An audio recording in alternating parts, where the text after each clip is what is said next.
So, so the first step, as I mentioned, I poured in the entire bottle. Let me see how many ounces it was.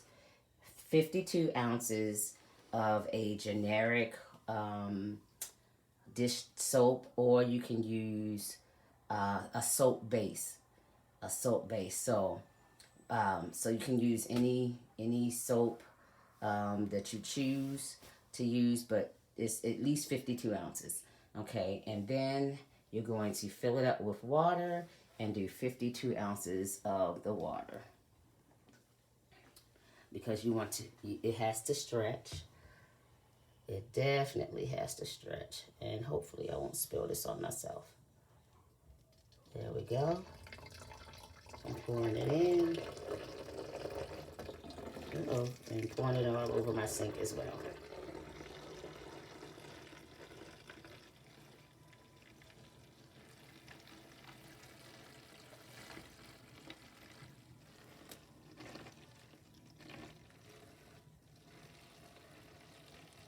All right, almost done. I'm gonna take it and swish it around a little bit. Get as much soap out of the bottle as possible. And it's in the bathroom, so doesn't matter that it's on the sink. All right. All right, so that's step number 2.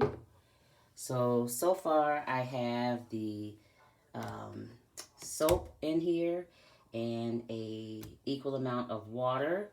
Okay, now I have my step number 3, hydrogen peroxide. Now, you can either add your baking soda in first or your peroxide. It really doesn't matter because by the time you mix them, the baking soda and the peroxide, um, it's better to do the peroxide first and then add in the baking soda as they both interact with each other. So here goes. I'm going to add in